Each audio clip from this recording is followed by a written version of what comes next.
Friends, hello, hello, hello, and happy Thursday evening. I see a number of you have already logged on to our live broadcast, Breathing New Life into Women's Reproductive Health.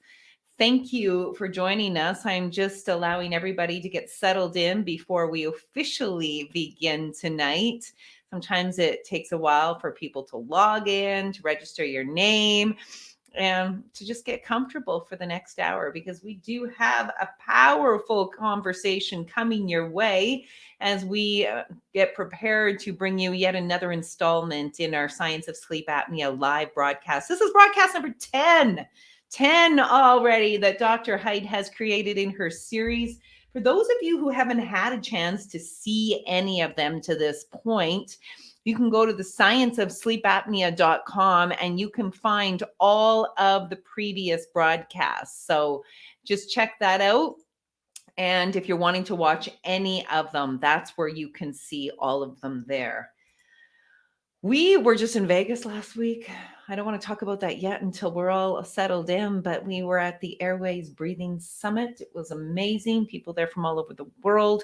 Might discuss that a little bit with Dr. Height when she comes into the conversation. And well, hello there, Randy Stollery, pardon me. And he says, wow, 10 broadcasts already. Yes, 10 broadcasts already. So on that note, as Randy chimes in, as you are getting settled this evening, I'm encouraging all of you to go ahead and introduce yourselves and join the conversation. This is really important when we are doing these live broadcasts, because your questions are important to us, because it helps our guests understand what you know, what you're not sure of, where you have questions. And you're going to hear me say this a number of times for the next hour, that you do not have to wait until the end of the broadcast to ask your questions. Just simply type in your comments in the comment box on the bottom of your screen, and I can read your questions to our experts as they are talking, and it really does enrich the conversation.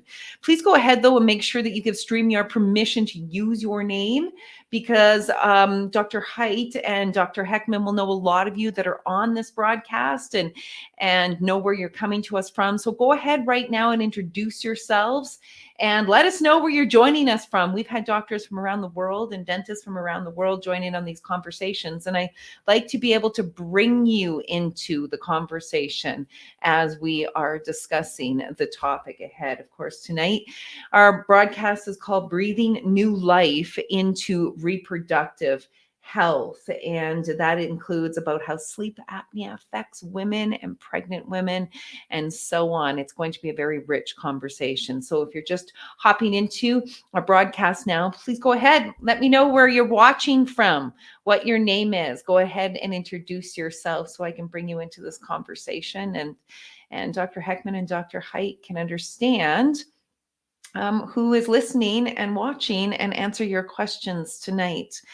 So in the interest of time, as I'm looking around, I am going to, Alana Wilson just popped in, and she said she's joining us from Edmonton. I can see both of our doctors in the green room, and they are listening intently. So thank you for introducing yourself, Alana. I appreciate you.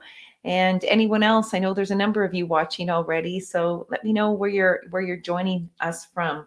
You know, tonight is going to be such a powerful conversation because it taps into a lot of different issues about women's reproductive health, the impact that sleep and sleep apnea have on it. So if you know someone who can benefit from this conversation, send them this link right now. Just say, come on, you got to come and join this. You have to watch it. So there's still time to do that. But in the interest of time, I'm going to get started. And please, as you're logging in, introduce yourself, give StreamYard, which is the broadcast technology that we're using tonight, permission to use your name and chime in with your questions. So as I mentioned, tonight is going to be a very powerful conversation because we are talking about sleep apnea and the impact it has on women's reproductive health. If the topic impacts you or someone you know, you're going to want to stick around for this next hour as we bring together two leading experts in their field and then connect the pieces of the puzzle in the diagnosis and the treatment of sleep apnea.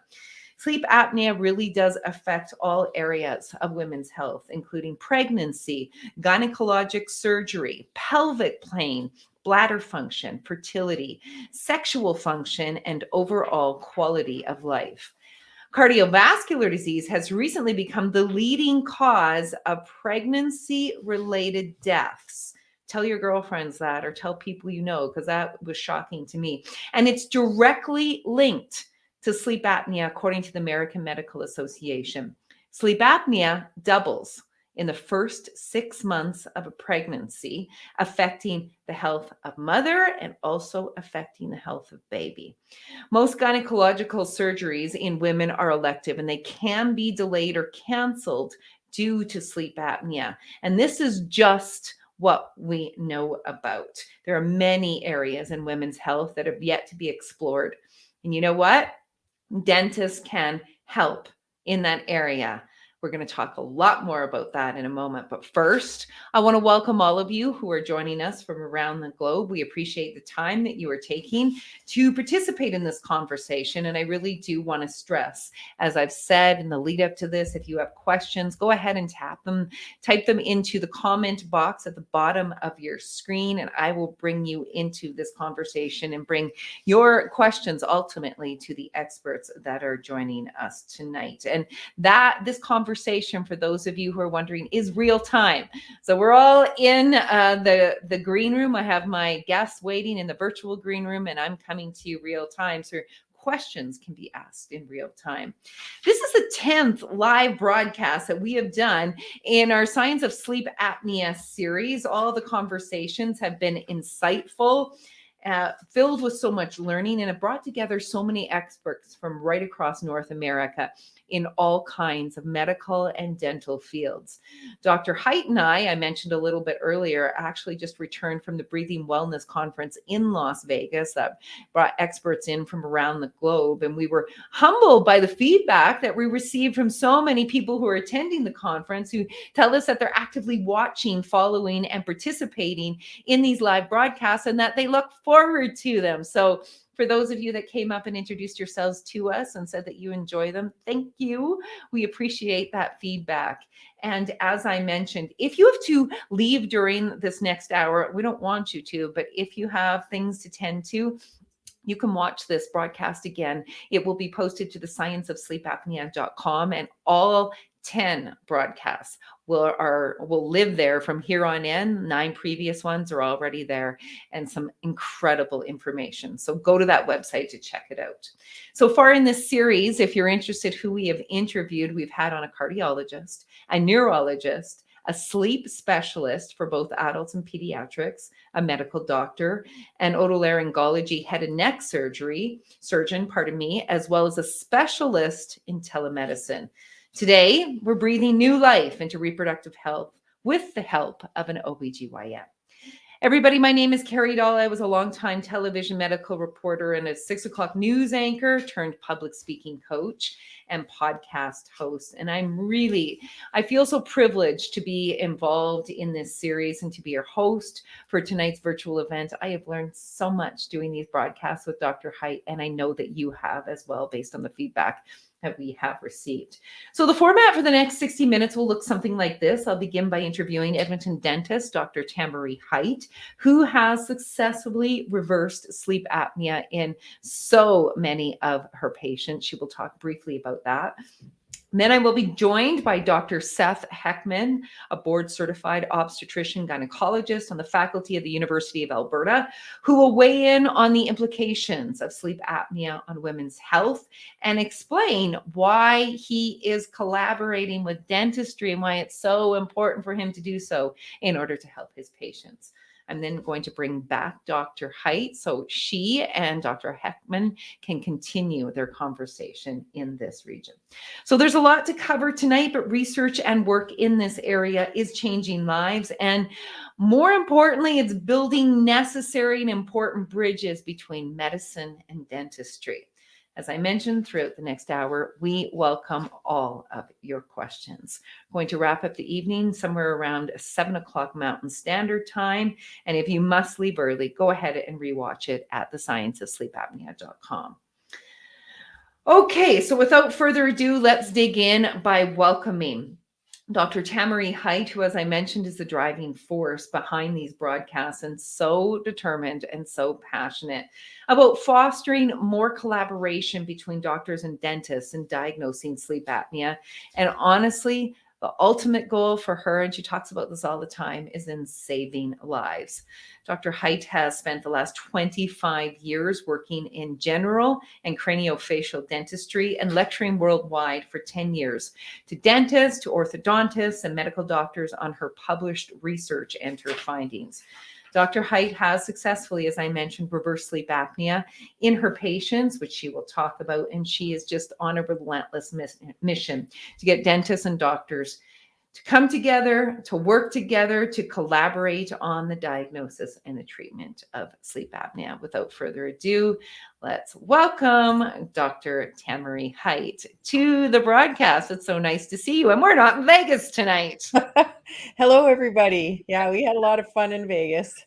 It was great, wasn't it? It was great networking for you. And you did field a lot of questions about what you're up to and the power of collaboration between doctors and dentists. Did you not?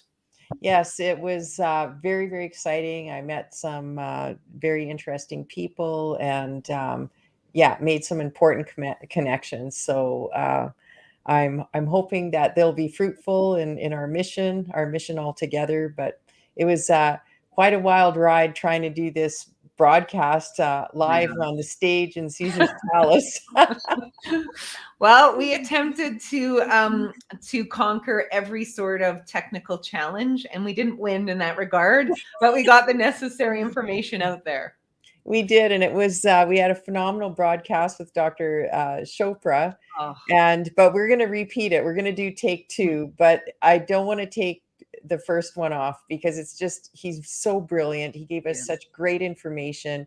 It's worth watching it, and you have to listen really hard, which really makes you absorb it, I guess. But there's some Exactly. really great information that he gave us. So we're going to do it again in And November. we can't talk about Vegas without talking about you had a chance to kind of meet one of your heroes. Well, of course, you know how I keep bringing up Matt Walker. Well, I got to meet him, and he signed my book, and we exchanged some nerdy science thoughts, and I was thrilled. So hopefully we can work together. I feel like I have a piece of the puzzle. Dentists Mhm. have a piece of the puzzle down here, and he's got a piece of the puzzle up there, and it's time we link our puzzles Yes, together. And absolutely. yeah, For those of you who don't know Dr. Matthew Walker, he wrote a brilliant book. It's called Why We Sleep. Buy yes. it, read it. It'll impact your life. He's amazing. And he Okay. makes a really interesting point. He says we should call it Why Sleep. And Yeah. it's even better. And just it was a very powerful book. And he had a standing ovation, and a crowd of people followed him out of the room. There's a reason why he's an international best-selling author. Agreed. Totally agreed. Okay, Tamari, let's dig into this conversation because you have some important information to share tonight, and I'm really looking forward to it. But Me too. I'm just going to begin by asking you, I'm really curious. How do you know Dr. Heckman? Well, we actually have a mutual patient, and so I thought, I would show a case, and so this is a patient. I'm just going to show a little case, and then so this little fella, he's 6 years old, and he was in treatment with me for 8 months. But his mummy brought him to me because her dentist friend, who's a forensic dentist, said, "Well, you should go see Tamari." And so basically, he had a problem, where the bottom teeth are biting on the wrong side of the top teeth. So I Mhm. typically do a full set of photo series in my clinic, and then do a history exam, and then give a diagnosis. And I just thought these photos were very interesting because after 8 months, we just repeat the photos and Mhm. see the changes. And the changes are very striking in him. And when I saw the photo on the left, what I'm looking at there, if you look at his lower jaw and neck, that's called the Thyromandibular Angle. and you see how broad that angle is. It's about 120 degrees. And then you see in the 8 months after treatment, you see that, he's got a 90-degree, a more normal angle there. In the literature, there's a connection between a large thyromandibular angle and obstructive sleep apnea. So as soon as I see that picture with that angle, the first thing I'm going to ask the mummy is, what's he sleeping like? And mummy says she witnesses him stopping breathing. He's thrashing around in the bed. He's got night terrors and things like that. So, that he may have had sleep apnea then. So I, get together with the medical doctor and get a diagnosis. But just with the dental treatment, just to try to get his top jaw to grow, it would, this picture, it shows so much. On the left, he's breathing through his mouth. His mouth is open. On the right, he's breathing through his nose. You can see, just look at the difference in the size and the shape of his head. Like, how much does a kid grow between 6 and 7? Maybe a lot, maybe not much, but we've got 2.5 inches more there. And maybe he's got a puffy hairdo. I don't know, but the size and the shape of his head has changed. That's extraordinary. That was 1 year or No, 8 8 months? months. 8 months, like just barely over half a year. And so the dental device, the therapy I used on him was enabled him to get oxygen at night. And when a person gets oxygen at night, their brain can go to sleep and their body can grow. The brain needs oxygen day and night. And if you read Matt Walker's book, you'll see how connected it is with so many things in adults, in pediatrics, in health. And so this was very striking. And if we go to the next slide, you'll see I do this photo, and many dentists take pictures before and after treatment, especially in orthodontics. And I like this shot. It's called a submental vertex shot. So we want to get the tip of the nose right between the eyebrows there, and then we can see the changes in only 8 months. So you can see how tight his soft tissues are generally on the left compared to the right. If you look at his chin, the mentalis muscle, the chin muscle is all tight and dimpled, and on the right it's much more relaxed, and you can see his lips also are kind of pursed. His nasal airway appears bigger, and I'm not sure, we very frequently see the nasal airways increase in size and symmetry, the functional nasal airway in adults when we do this treatment. So in kids it happens too, but one could say, well, he's pursing his lips and covering up part of it, so we can't really see. But look at the part of his head above his eyebrows. Like, his head is bigger. And one thing I tried to do is measure the width of his nose. And so you'll see a little white line there on his nose. And, I just copy and pasted the same white line on the other one. So his nose is the same size. Now let's do the same with his head. So look at the size of his head on the left before treatment.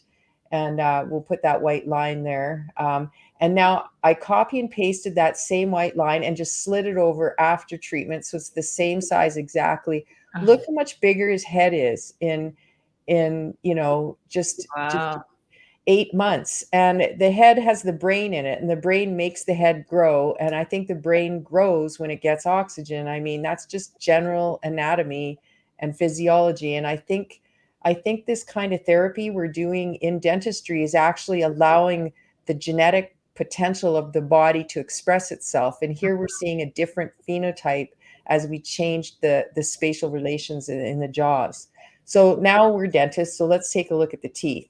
And so this is how he came into me. His bottom teeth are completely overlapping his top teeth. And I know in previous episodes I talk about how the teeth in the jaws are like a garage and the tongue is like a car. So here on the left, he's got a garage with a 5-foot ceiling. And, on the right, he has a 10-foot ceiling because I put those risers on there. You can see the blue risers on the teeth. So what that will do will give more room for his tongue and actually take the tongue out of the airway. You can also see the difference in the nares in the pictures. They're sort of cut off there. But very, very striking in these kids is the relaxation of the soft tissues.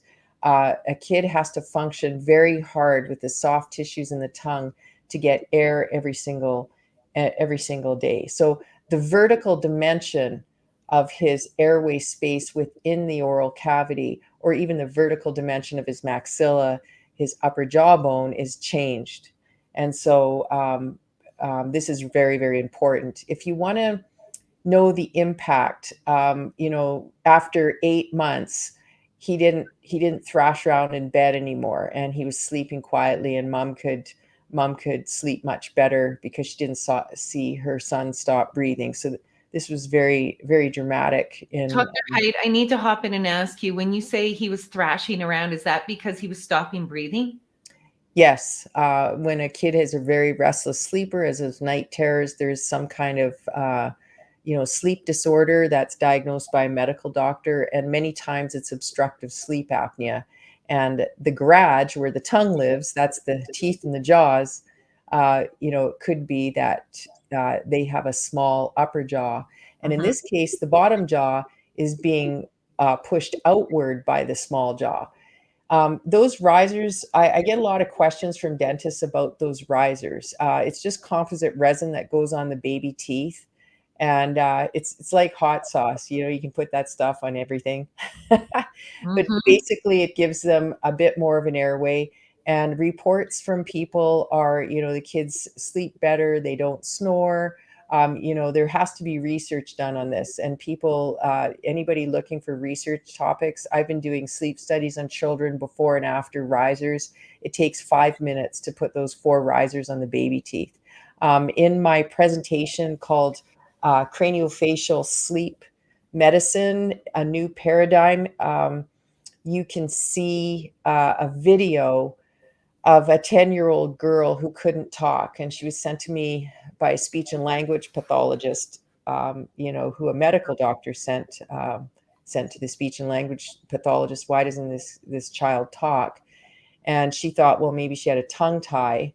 And so they sent her to me, and all I did was put these risers on, and in 3 days she could talk. And then I've got this video testimonial of the mom saying, the family could only understand, 60% of what she was saying, and strangers could only understand 40%. Now everybody can understand everything. And then you'll see me interviewing the child. And the thing that's powerful about it is the dark circles under her eyes and the craniofacial deformity there. But this one act of putting these risers in the teeth made that much difference in her clinical presentation. So the less you ask your patient, the healthier they seem. So we can take another look. If you want to see that presentation, go to summitclub.dental. Okay. And if you put in, there's a whole bunch of these videos there. And if you put in Brenda VIP, you can get it. You can watch them all for no cost. So here's a side view, and many times a child will have a tongue tie, and that's why the upper jaw doesn't develop. And so the tongue is really, really important. The first function of the tongue is when the baby's still inside mommy's tummy, which I'm so excited to hear Dr. Heckman talk about that today. And the baby is swallowing backwards, literally swallowing that amniotic fluid backwards because the tongue is tied. And the tongue is full of muscles which still work and have all these reflexes and things like that. But if it's tied, it just can't function optimally. And then when the baby's born, they can't usually breastfeed very well because the tongue is tied. Now, I've seen tongue-tied kids breastfeed just fine, and vice versa. People without a tongue tie have breastfeeding problems. But we in dentistry can release the tongue with our laser in about a 10-second surgery. And between 78 and 82% of all the symptoms of breastfeeding and the colic and things that the baby has, it just goes away. And I've done close to 4,000 of these infant frenectomies in the last 8 years. And I'm noticing a lot. Now I'm documenting, head posture and how that changes, and even the sound of the cry, and a bunch of different things that we can notice. And so there's a lot to learn on this for dentistry. If the tongue is tied, every single function of the tongue is affected. It affects the development of the maxilla. And Dr. Gittlemau at Stanford University, really, there's tons of research there that a tongue tie is related to a small upper jaw, which is related to obstructive sleep apnea. So the research is there, and I think it's important for medical doctors and dentists to learn that, and just really everybody help each other out.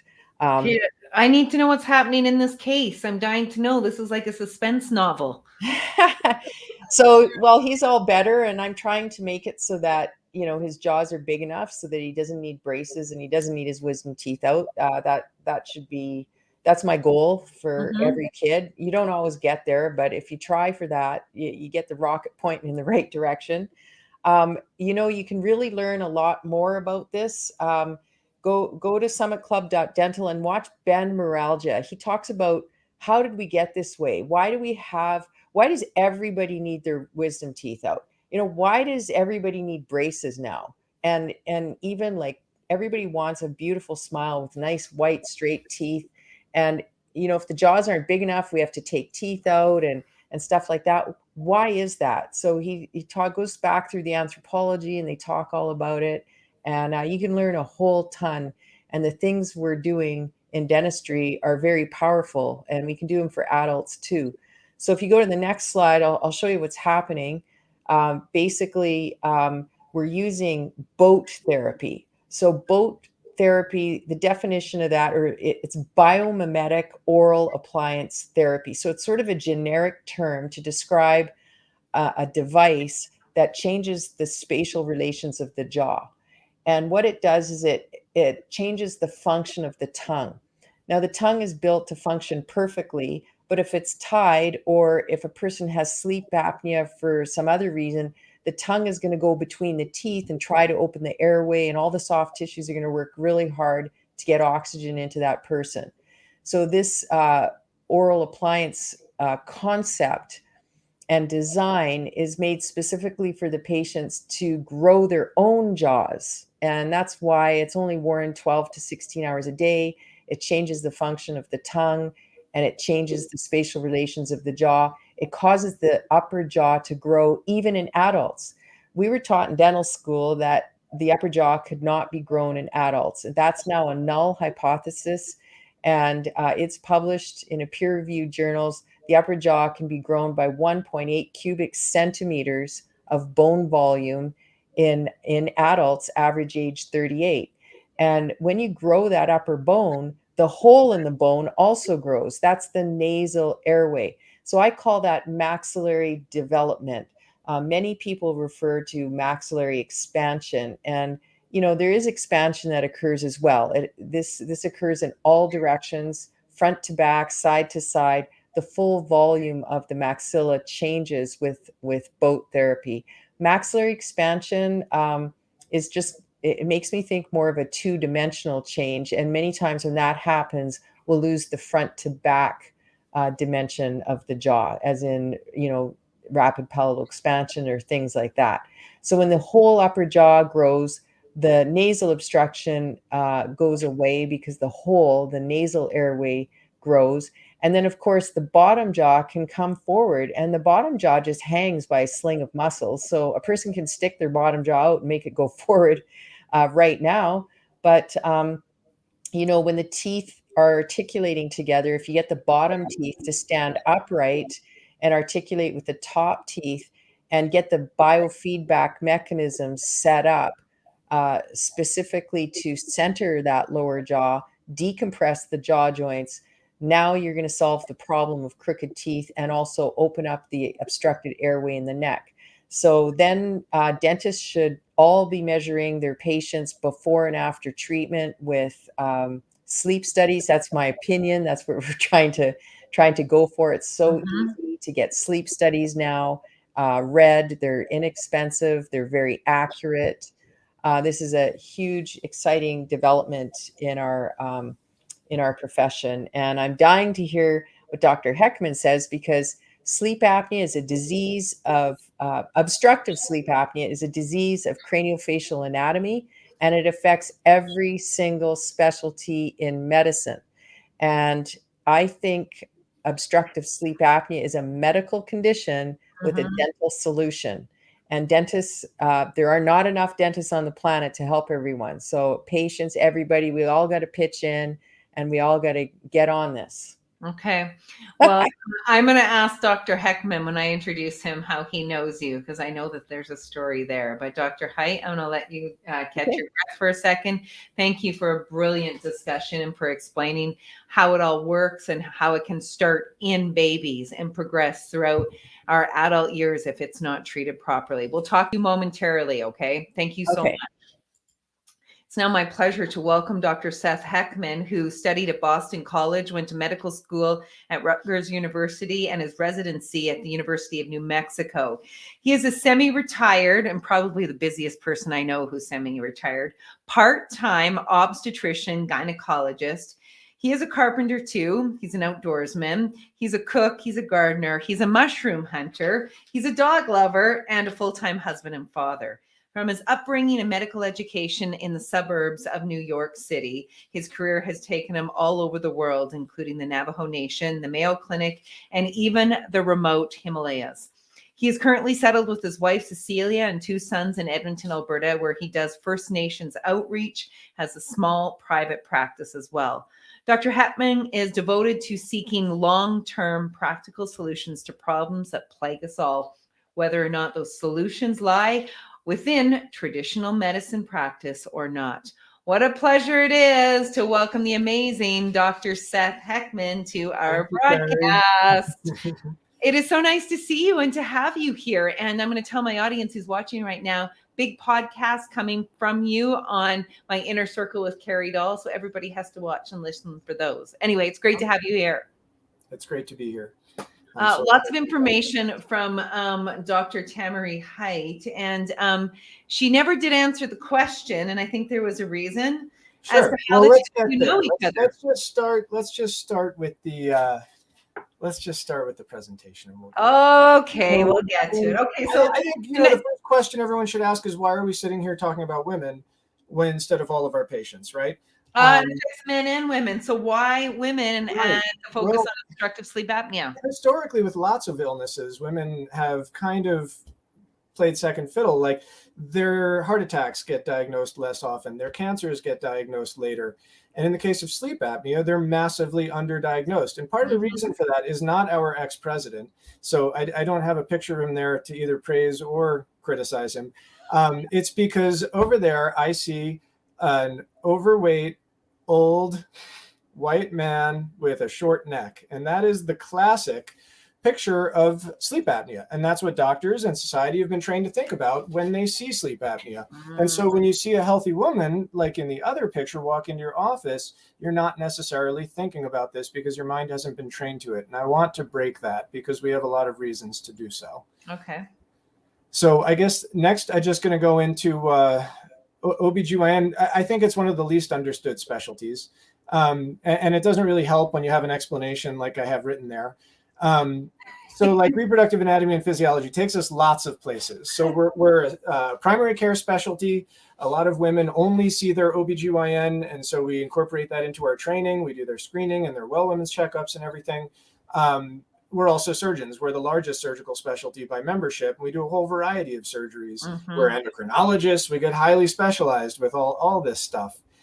So we kind of touch on everything. You do. But so how did you get involved in OSA and OBGYN? But you're going to talk about healing. Well, okay. So, I mean, it's important to talk about healing first because OSA is a disease that's affecting so many people. And what's our goals when we talk about disease? Why did we do this? What do we mean when we say to heal? The obvious definition would be that we're going to restore the body to its pre-disease state. The easiest example is you take antibiotics, your infection goes away, you're 100% back to normal.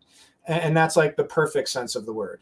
Another sense of the word, which kind of evolved along with healthcare, is that we can't totally take it away, but we can remove the illness and change you in the process. So like think appendicitis, we can fix it by removing your appendix, and now you don't have an appendix and you might have some scar tissue. The third type of healing that really dominates healthcare is when we manage the consequences of the illness without removing it because we haven't figured out how or Right. whatever. Like the best example is insulin for diabetes, but this is a really slippery slope because what if your intervention doesn't fully manage those consequences and you have to add more medicines? Or what if it doesn't manage it at all, but it's the best thing we can do, so we try? And we get into conditions like hypertension where you got people on 4 different medicines, or better yet, you got sleep apnea where you have to put someone on CPAP forever and they don't like it. Right. And so I think it's important as a starting point. But yeah, let's go on. And how do I know Tam? Hugo's my son. And there it is, everybody. So the big case that Dr. Height was talking about, that is Dr. Heckman's son, Hugo. He is so stinking cute. He's a sweet little guy. He was a terror as a baby. He slept like 15 minutes at a time at most. I had to quit my job to come home and stay up with him all night every night. He slept about 15 minutes max, the longest. Like I said, he would snore and all this stuff. We were just like, oh my God, he's a tough baby. He had the underbite. And so we didn't want him to end up in headgear in his teenage years and get made fun of. So we were like researching what can be done now as a kid. And that's how we ended up meeting Dr. Height. And it was only then that we really learned about how his jaw development was the root of his sleep apnea. And he had frightening sleep apnea. That picture on the right, we're in Italy there that summer, and it was like 40 degrees Celsius. And I haven't lived in the US since like 2015. So I think it's like 3,000 degrees Fahrenheit or something. I can't even do the conversion anymore. But he was like choking and gasping his way through that entire trip. And we were just on eggshells. And he doesn't do it anymore. I haven't heard him snore in forever. He sleeps through every night, and it's amazing. So yeah, it's opened my eyes to sleep apnea. Now, as an OBGYN, the extent of training I had in sleep apnea in my residency in the mid-2000s was, if your patient has sleep apnea, make sure they bring their CPAP machine to the hospital for their surgery, or they're going to spend the night in the ICU.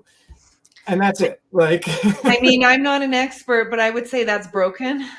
Well, I mean, and you have to look at it, though. We've learned a lot recently about all these things. Really, it was just like, you got these patients with sleep apnea and they need CPAP. And I had a 1-hour lecture in medical school, and that was about it. And that's like telling someone that they have sleep apnea and they need CPAP is like telling a smoker to quit smoking. It's right. Like, okay, I believe you, it's bad for me, but I don't really care enough to get on CPAP. Mm-hmm. But yeah, so let's move into what I do know stuff about, and we'll see all the things I've discovered as I've gained this interest. So pregnancy. I mean, anybody who's been pregnant knows there's lots that goes on in the body in pregnancy, and this is a totally confusing picture. So we're just going to focus on 3 things that I really care about. You got a new organ. It's called the placenta. It requires lots of blood, so you got to get that blood there.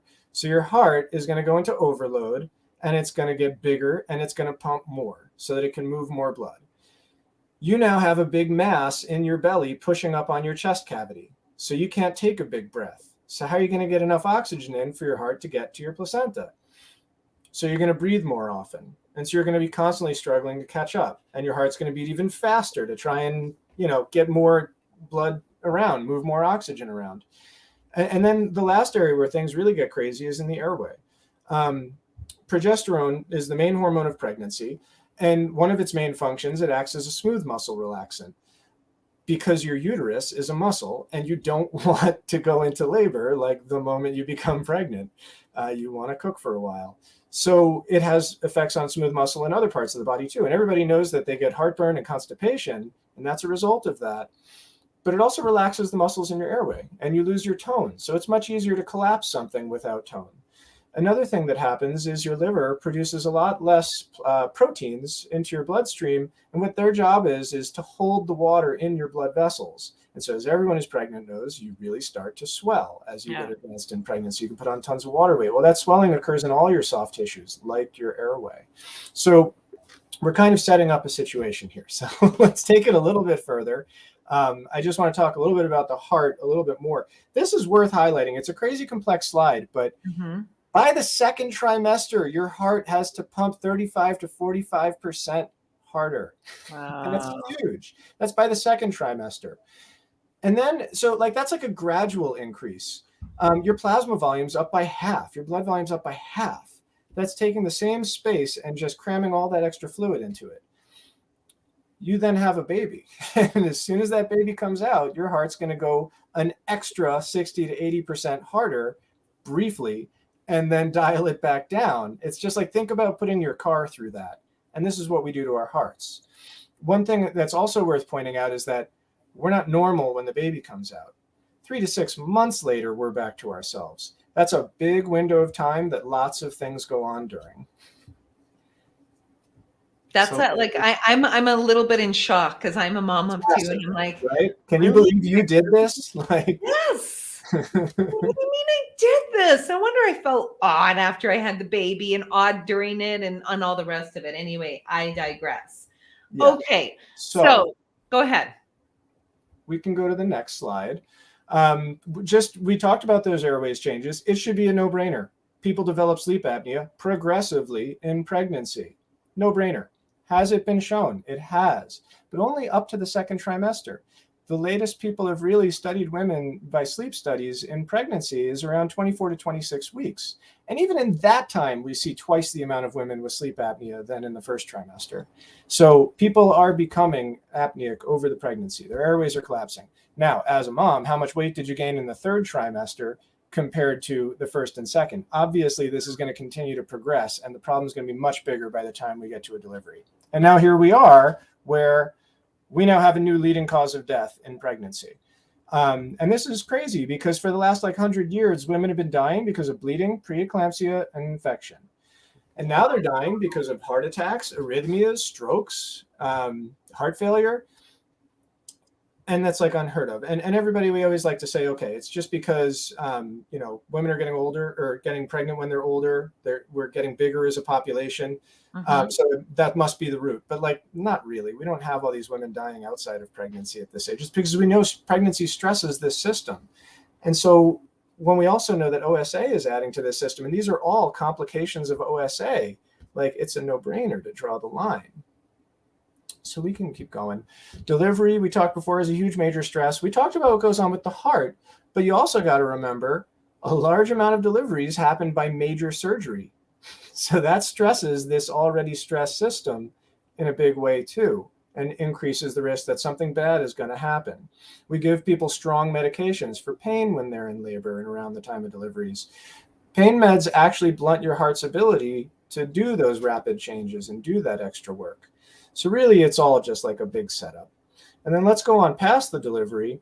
We'll get there. We'll talk about some smaller subdiseases right now. We mentioned preeclampsia before. How does preeclampsia develop? What happens to preeclampsia when you've got OSA? On the left-hand column, we're basically going different groups as people progress through OSA. The far right is the odds that they'll develop preeclampsia in their third trimester. You can see let's go back. You can see as we get to moderate sleep apnea, a woman has a 4-fold higher risk of developing preeclampsia. Now, this is a big deal. Dr. Heckman, what's preeclampsia again? Preeclampsia we call toxemia of pregnancy. It's something the placenta makes, gets into the blood, and it starts causing microvascular damage in your capillary beds. It usually starts in your kidneys. It affects about 5 to 10% of pregnant women. They'll get their blood pressure goes up. They spill a little bit of protein in their urine.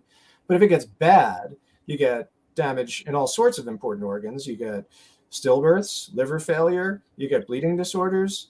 I had a woman go from just sitting up in bed talking normally to bleeding gums, bleeding out completely over 2 hours. She chewed up all of her platelets in that much time. And you get strokes, you get seizures, brain damage, all sorts of problems. Okay. Preeclampsia is a very big deal, and it's quadrupled if you have moderate OSA in the second trimester or at the end of the second trimester. Let's go to the next one. Gestational diabetes, another big issue. Your placenta makes you a little bit more diabetic. This is to make sure that you starve before your baby does, if there's a period of hunger or something when you're pregnant. Well, what if you're already close to diabetes when you get pregnant? Then like the placenta could push you over the edge. That's called that gestational diabetes. It happens during pregnancy. Problem is baby's not diabetic. So baby takes all that sugar from mom and it grows big.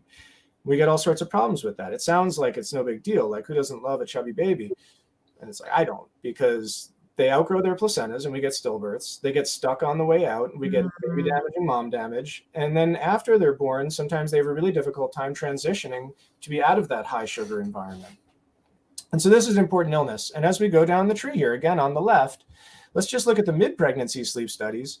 Say you got an AHI in the moderate sleep apnea range in that 24 to 26 week window, 15-fold higher risk of developing gestational diabetes. And that's controlled for everything else. So these are major, major stuff. So now I think we can go past pregnancy. Oh my goodness. I mean, like that's OSA in pregnancy. Now, what about other like gynecological procedures that are done, and what's the impact there with OSA? Well, first, I mean, we're struggling from an epidemic of postpartum depression. And this is a huge issue too. We know that like when you have interrupted sleep, that affects your mental health. But if you've got OSA on top of that, we know that OSA also worsens your mental health. And so we know that women don't get back to their normal self for 3 to 6 months postpartum. So there's a connection here too, and an opportunity for dentists to really help us out with a major health problem. So yeah, though, you bring up surgery. Let's talk about surgery. We're surgeons. We do vaginal surgery, laparoscopic surgery, abdominal surgery. We do it for all sorts of causes. We do it for periods. We do it for pain. We do it incontinence, prolapse. We do plastic surgery for cosmetic reasons, infertility stuff, family planning surgeries. We do tons of stuff. But all of this is elective. So a lot of the surgeries that women are high risk for in life are elective. When I say elective, it's not an insult. It's not being like, okay, you're doing something you don't need. It means you're not going to die in the next 24 hours if you don't have this surgery. And so what happens with elective surgeries is they can be delayed or canceled if they're too high risk or whatever. I have patients with OSA, and we know that OSA worsens surgical outcomes dramatically. I have patients with OSA that are not surgical candidates as a result of it. I have one woman who's been bleeding for like a year and we can't get her to stop. We've had her through tons of hormones. She doesn't like it, but there's nothing we can do about it. We can't take her to the OR because it's just too high risk, and she's not dropping her hemoglobin. She's been bleeding for a year, but she's not anemic. So her quality of life is terrible, but she just doesn't have access to this elective surgery. So this is a perfect patient that would benefit from additional sleep apnea treatments. Pelvic pain, another major source of morbidity in women. It's like 30% of hysterectomies are for pelvic pain. Unfortunately, hysterectomies don't work that good. It's only like 2/3 effective. We give people all sorts of hormonal therapies that come with side effects and things like that. Well, we know that OSA worsens pain, makes it more severe, makes chronic pain more common. And so if we could just take those patients with their chronic pelvic pain, and if they have OSA, if we treat it, we might get them to a point that our treatments work better or are not even needed. So another huge area to explore. Overactive bladder is a fun one. People are not generally aware of it. The classic is a woman who just thinks she gets lots of urinary tract infections. I get like 2 of these a week. And you go back through their histories and you go back through all their cultures they've ever had. And you just like, dude, you haven't had a urinary tract infection since 2005. And they're just like, but I get antibiotics 5 times a year. And it's like, well, tell me about your symptoms. So overactive bladder is a syndrome where you always are getting urinary urgency. You got to go. You go to the bathroom too often. You wake up at night to pee too often. When you feel that urge, you can't control it. And really what it is it's a nerve problem. It has to do with your muscles. It has to do with the inflammation that's going on in your body from some cause. Well, in the case for enough people to fill the gap in that arrow on that drawing, which is about 50%. Oh my goodness. It's because of OSA. So you go from mild obstructive sleep apnea to moderate obstructive sleep apnea, and you go from about 15% prevalence to about 60% prevalence. And if you give people CPAP, it gets better. And that's huge because this is a sphere where $23 billion is spent annually in the United States to treat women's overactive bladder. Do drug therapy, it doesn't work that great, helps a little bit. Like severe behavioral modifications are not loved. physiotherapy. None of it's a magic bullet. I've put implants in people's spines to help them control it. Oh my gosh. And when really what we should be doing is a sleep study. And I've run Right? into a lot of Like, these patients. from the outside looking in, my uneducated opinion, I'm like, what? Like OSA is linked to overactive bladder? And we know about bedwetting in kids, right? And so this makes sense, is that Yes. when kids get their OSA treated, their bedwetting improves. Well, in adults, we see it with overactive bladder. Prolactin. So we looked for different links with infertility and things like that. And really the only one that's come up so far, and there's a lot more work to be done, is with prolactin. Prolactin is the hormone you make when you're breastfeeding. Your body knows that you've got something you're breastfeeding, so it doesn't let you ovulate. Well, we see that prolactin levels go crazy in obstructive sleep apnea patients, and that when those patients get put on CPAP, they normalize. And so that's also another connection. Sexual function, big deal. Women with sleep apnea have less desire, less arousal, less ability to achieve orgasm. Their total sexual function scores suffer in a big way. Another huge area for improvement in quality of life. And then if we talk about quality of life, I love this slide. This one, we compare women and men. And this kind of brings it home again, why women? Well, we're not diagnosing their sleep apnea. Both the women and the men in this study were assessed using the World Health Organization Quality of Life brief questionnaire. The maximum score is not 16. Like a healthy quality of life is in the 20s. So both the women and the men take a hit. But in every domain, women take a bigger hit than men. Oh my gosh. Ouch, ouch, ouch. So I guess closing thoughts before we bring back Dr. Height is this. Well, what, like the medical dental partnership? Tell me more. Bring it I home. always hear from dentists about how anxious they are about doctors not wanting them around. It's like, please help us. Like, we are drowning. We have like epidemic levels of diabetes, hypertension, all the complications of OSA. We have epidemic levels of issues with mental health, chronic pain, and we actually do have an infectious pandemic going on now too. We're busy. We need help. We have such limited time with our patients. And then, oftentimes you just end up missing the opportunities to screen for things because you're too busy with other stuff. So we need more boots on the ground. And on that note, look at the population spread across North America, let alone the world. Our specialist care is only really available in big cities. Patients that are remote from a tertiary care center are harmed. I can say that of all of the maternal deaths that I've seen, the vast majority had their event occur remote from the hospital. And so the reason why we lost them was because we couldn't save them. Not because, like, if somebody was in my care on the floor with my other patients and they have a heart attack, I'm right there. We can deal with it. And I have, right? But they're 6 hours away from the hospital and they have a heart attack, and the doctor in town is, an hour from the hospital, and there's, one nurse and they have no medicines or anything. It's a big deal. And that's how those patients get harmed. So it really enhances the importance of preventing these events from happening and treating their root cause illnesses. And that's where we need dentists. Oh, Dr. Heckman, I could sit and listen all day. I've learned so much from your presentation. We should have like a 8-hour conference on this. But on that note, when you talk about collaboration, let's bring back the amazing Dr. Tamari Height. Hey, Tam. Well, that's something else. The fact that you treated Hugo, and Hugo is Dr. Heckman's son.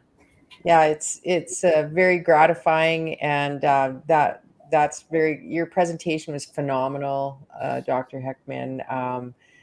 I think there was a new paper that came out in 2021, the American Heart Association recommendations on obstructive sleep apnea. I think every dentist and every medical doctor should be required to read that.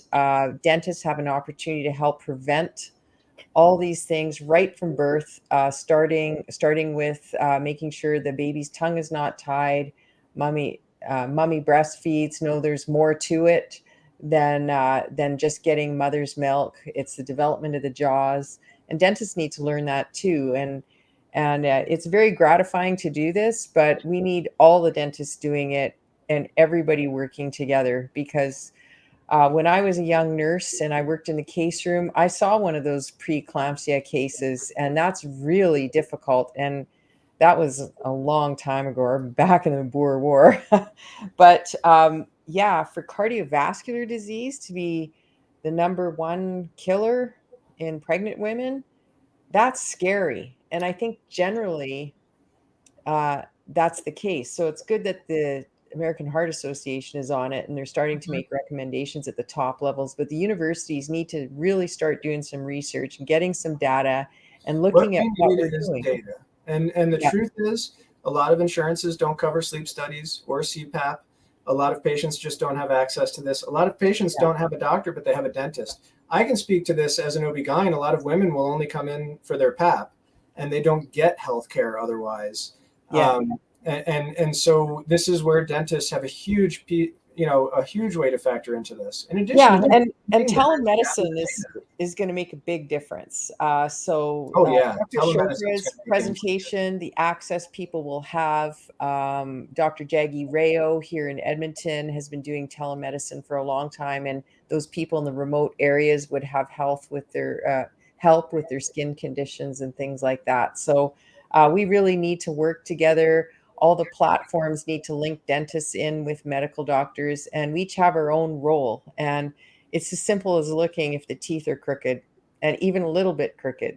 If they're not like a rack of teeth all lined up, there's something with the airway. Okay, I am hopping. I've got to understand this. And obviously you've both laid out the case for the need is enormous for dentistry and medicine to work together. Why is it not happening? Why? It's starting to. Go back to my training. My training was in 2006, and like I said, 1 hour on OSA, and just get your patients on CPAP because they get better. And that's all that an entire generation of doctors got taught. Yeah. I've never met it. I'm an OBGYN. We're the third largest adult medical specialty. I've never talked to a sleep physician until now that I've developed an interest in this. I've never met one. We're busy working. We're busy doing the work on the ground. It's not their fault. And I think, like sometimes I'll have a little infant come in my clinic and I'll release the tongue and then the problems go away and the mom's upset because the medical doctor either didn't find it or said they didn't need it or something like that. And it's not their fault. They're just not taught. And so I think it's coming. There are medical not so much doctors. too. It's that we didn't know. Yeah. Most of the articles that I quoted in that presentation Yeah. were done in the last 4 years. Yeah. And so this is a new area of medicine. Yes. And it's Yeah. exciting. And with dentists collecting data in addition to doctors, we're going to learn so much more, so much faster. Yeah. It's huge. I tell dentists I'm teaching this, I tell them, you know what? When you're learning this, you got to pretend you're a student and a teacher at the same time because it's going to be really easy and you're going to get a result and then someone's going to ask you how you did it and then you're going to be teaching them. And that's how fast you're going to be a teacher if you're a dentist. To do this boat therapy is like 1/10 of what it took to learn to do a root canal. And I love doing root canals and even extracting teeth. It's simple. There's actually nothing new that dentists are learning except to look beyond the white things. In fact, probably the dental specialists that get caught up the most in this are the orthodontists. They're brilliant tooth mechanics. They just can do anything and make this gorgeous smile, but you can't forget about the jaws and the airway and the posture of the entire body. And it's toughest to forget about the white things for a little while and think about the jaws, like the teeth and the jaws are like a garage and the tongue is like the car. And the first thing we need to do is optimize that garage and then line up things because you need to keep it there. Once you get it there, you can keep it there and it will stay there. There's 70 years of data showing stability when people's jaws are in physiologic rest, and we can measure that now. So there is stability when you line up the teeth in physiologic rest after you develop the jaws to their genetic potential. So we have it right at our fingertips. So we just need to get the data. The less you ask your patient, the healthier they seem. So start asking them about snoring and things like that. you know, make your Don't just questionnaires. ask your overweight white old men. Yeah. Americans get OSA, thin people get OSA, and women Yeah. get OSA. Yeah. You both have laid out such brilliant explanations about what this does to our body and why we all need to be looking at sleep apnea and thinking about it and talking about it more. And I appreciate the honesty that both of you have brought to this conversation and the need that we need to be more cognizant of, and that doctors and dentists need to be working together.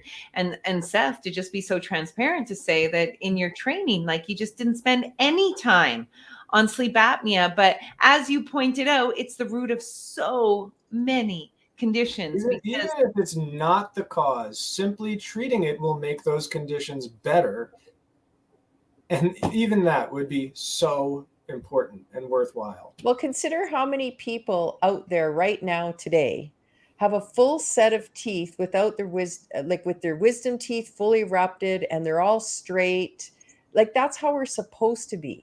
Most people have had their wisdom teeth extracted because they were impacted. Why are they impacted? Their jaws are too small. Why are jaws too small now? That's where you need to learn more as dentists. Instead of just teaching us how to take out all the wisdom teeth, just take them all out. Why don't we learn why we have to take them out? We didn't have to take them out in the cavemen. They have perfect jaws. I had a patient who went to an orthodontist because she had crowded teeth, and they started pulling them and putting her in braces. Well, what did they wanted straight teeth, and they got them. Oh, no. I was like, Tim would die. No, it's, you know what? I don't blame them, because there's tons of literature saying, and that's what they're taught. Well, that's what we've done, right? So that's what we've done. It's no different than the medical doctors. You know, we can't look back. We need to look forward. We need to learn from what we know now and start. I think Mother Nature's the best one. Like, she's got the solution that you can make the body change itself, as you know. And the thing that I love is restoring normal anatomy. That's the importance here. We're removing the disease and getting back to the way people should be. That's right. You both are absolutely brilliant. I feel like we need a part 2 and part 3 and part 4 all of this. Dr. Heckman, thank you so much for joining us tonight and for sharing the story of your cutest ever son, Hugo, and the progress that he made. And I know that under the guidance and help with Dr. Height, that he's in perfect hands. We appreciate everything that you brought to this conversation tonight. Well, I appreciate the invitation. And Dr. Height, I guess that's wrapping up installment number 10 on the science of sleep apnea. I'm sure people are wondering, are there more coming our way? Yes. Well, we have to do, first of all, I want to thank Dr. Heckman again for just a brilliant presentation. I do feel like we need to do a couple more in that. I mean, you could probably talk about obstetrics in one, gynecology in the other. Like, there was so much information there. It was so huge. much. Yeah. But we need to attend each other's conferences and all those things. Anyway, the next one is going to be telemedicine, take 2. We're going to say take 2. It's going to be fun. But you know what, you guys, why don't you go and take a look at episode 9 from Las Vegas? I was having fits. I was laughing so hard because we couldn't get the techno going. We did attempt a lot all at once, but the information is there, but we are going to repeat it because Dr. Chopra is brilliant. And there'll be some new stuff. Yeah. All of those broadcasts, like I said, all live on the website, thescienceofsleepapnea.com. Tamari, you're changing the world. Thanks for being the change we need to see in our world. You're a brilliant example of that, and so is Dr. Heckman. It's such a privilege to work alongside you on these broadcasts, and I look forward to the next one. So to all of you joining us tonight, thank you so much for sharing your time tonight. We appreciate you, and we look forward to our next broadcast together. Have a great evening, everybody. Thank you. Bye-bye.